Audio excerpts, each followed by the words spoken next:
नमस्कार दोस्तों।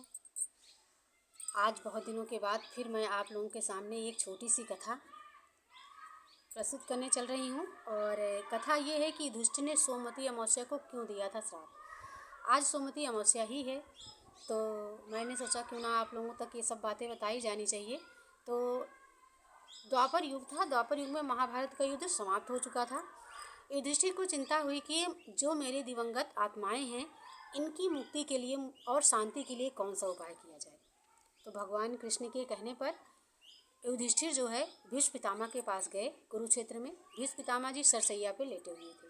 अपने बंधुओं सहित भीष्म पितामह के पास पहुँचे और प्रणाम किया। प्रणाम करने के बाद उन्होंने पूछा कि हे पितामह, इतने नरसंहार हुआ है महाभारत युद्ध में, इतनी आत्माएं खत्म, इतने लोग खत्म हुए हैं, इन आत्माओं की शांति एवं मुक्ति के लिए ऐसा कोई उपाय बताइए जिससे हम करें और इन आत्माओं को शांति और मुक्ति मिले, दोनों तरफ की। तो भीष्म पितामह ने कहा कि अगर तुम करना चाहते हो तो तुम एक काम करो, इन दिवंगत आत्माओं के लिए तुम फलकी वन में एक सरोवर है, वहाँ पे चले जाओ। उस सरोवर में यदि तुम पिंडदान करोगे तो इन आत्माओं को मुक्ति और शांति मिलेगी। क्योंकि वहाँ पे एक फलकी नाम के ऋषि थे। उन ऋषि ने पूर्व कुछ काल पहले इतनी तपस्या की थी कि उस तपस्या से वहाँ का स्थान बहुत ही पावन एवं पवित्र हो गया है। लेकिन यह सब तुम्हें कैसे करना है? उन्होंने कहा, भीष्म पितामह ने कहा कि इस तीर्थ में यदि ब्राह्मणों को दक्षिणा दी जाए, द्विज श्रेष्ठ को या तो द्विज श्रेष्ठ को प्रणाम करके एक मुट्ठी तिल दे दिया जाए, और या उसके बाद उस तिल से उन्हें तिलांजलि दे दी जाए, तिल से, और या तिलांजलि भी ना दी जाए, या किसी गाय के लिए हरा चारा ला करके उस गाय को एक दिन का चारा खिलाया जाए। इससे हमारे पितर तृप्त होते हैं और प्रसन्न भी होते हैं और उनको मुक्ति भी मिलती है। इस फाल्गुनी तीर्थ का इतना बड़ा महत्व है। लेकिन यह सब सोमवती अमावस्या वाले दिन ही करना है। जब सोमवार के दिन अमावस्या पड़े उसी दिन ये सब कार्य करना है। पिंडदान देने से ही सारे पितरों की मुक्ति और आत्मा को शांति मिलेगी, पितर प्रसन्न होंगे। तो यह सुनकर युधिष्ठिर भीष्म पितामह को प्रणाम करके लौट आए और आने के बाद वो सोमवती अमावस्या का इंतजार करने लगे। लेकिन कई वर्ष बीत गए। कई वर्ष बीत जाने के बाद भी सोमवती अमावस्या द्वापर युग में नहीं आई।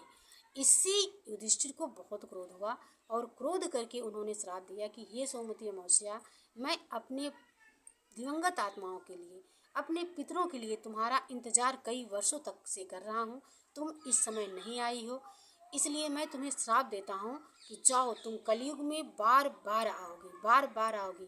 क्योंकि मैं जिस तरीके से परेशान हो रहा हूँ, मैं अपनी पितरों की आत्मा की तृप्ति के लिए परेशान हूँ और उन्हें नहीं प्रसन्न कर पा रहा हूँ। तुम बार बार आओगी कि जिससे मैं परेशान हूँ ऐसा कोई मनुष्य ना परेशान हो, और तुम कलयुग में जब आओगी तो मनुष्य अपने पितरों को तृप्ति करेंगे, पूजा करके, पिंडदान दे करके, तिलांजलि देकर अपने पितरों को तृप्ति करेंगे।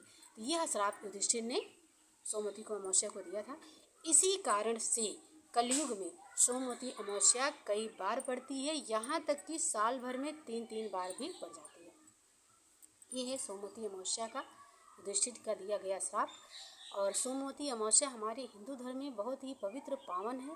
इस दिन हमारे पितरों को तिलांजलि देने से पितर हमारे तृप्त होते हैं, प्रसन्न होते हैं और अपने बंधु बांधवों को आशीर्वाद देते हैं। और आज सोमवती अमावस्या ही है।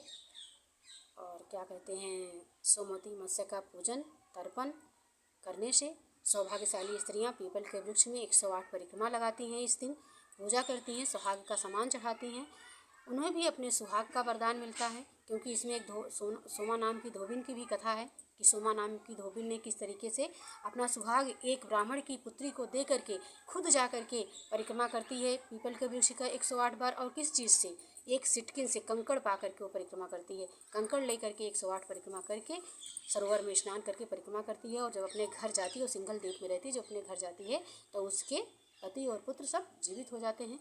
ये कथा किसी और दिन किसी और वीडियो में सुनाऊंगी। ये युधिष्ठिर का श्राप जो था वो आज मैंने आप लोगों को बता दिया। बहुत लोगों का मति भ्रम है, लोग कहते हैं कि नहीं, सोमवती अमावस्या को श्राप है, इस कलयुग में इस व्रत को नहीं करना चाहिए। ऐसा नहीं है। युधिष्ठिर ने श्राप दिया था अच्छे के लिए कि तुम कलयुग में बार बार आओगी, इससे मेरे पितर जो परेशान हो रहे हैं, अन्य पितर ऐसे परेशान ना हो, उनकी मुक्ति के लिए तुम्हें बार बार कलयुग में आना पड़ेगा। जय श्री राधे कृष्ण।